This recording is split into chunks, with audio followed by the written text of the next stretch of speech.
Hey, good evening, everyone. This is day 2 challenge. Venkat and Vamsi asked me to do another imperfect video. The topic is clean code. What is clean code? This term is coined by Uncle Bob, famously known by Uncle Bob. His name is Robert C. Martin. He's the one made. There are a lot of he of course he contributed a lot in the code industry. So in the term of clean code, it says that there are why clean code is important. There are 4 points he's talking about: it's readability and maintainability. So when you write a code, it should be readable by someone, and again, if by seeing the code he can able to, or he or she can able to he continue the coding. And the team collaboration, it's more important, right? When you write something, someone needs to understand. And debugging and issue resolution, even in your code, like if you write it for a year back, like if the code is not clean, how you can debug it. Improve quality and reliability. Without a clean code, you cannot improve the quality, right? The principles of clean code, what they were talking is they're talking about 9 points. There are much more, but again, we can restrict with the common general thing here. Avoid hard-coded values. We always hard-code things, and slowly we move to a constant file, right? That is how it is. Like we have to move things to a constant file, so that if there is a same value, if you want to change it, like there is a one place you just go and change it.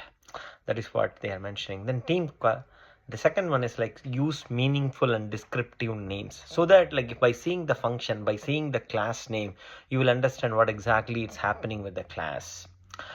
And use comments sparingly. And when you do, whenever you write functionality, even though the name is meaningful, but you should write it what exactly this function is doing it, so that in tomorrow it's not for others. If you are seeing it, you will be able to understand what exactly this function is doing.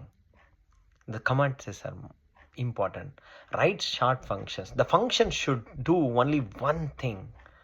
If you write multiple, then that's supposed to go in a different thing, maximum, when Uncle Bob say that it should do only one. If it is a print, it should print. If it is a log, it should log. That's it.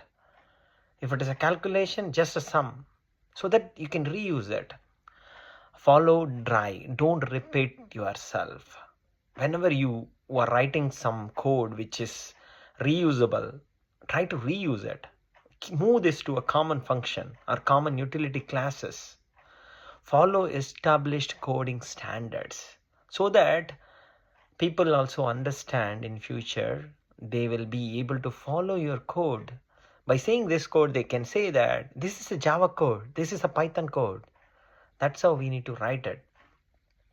And encapsulated nested conditions into functions. We write if else, if else, if else, if else, if else lot, right? Instead, move things to a different functions. Call, if this is call that function, if that is call this function. And refactor continuously. This is important, because when we write in the flow, we write a lot. We don't need to concentrate on that time, but again, we have to refactor continuously. And always use version control, because in practically we always mess up our code. It's a working code, and again you are trying to refactor it, and again by the time when you come back and run it, you will end up seeing it will give a different results. So before doing anything, you just do a base version, then do your beautifications there. We can talk more about clean code in future. Thanks for listening. Bye.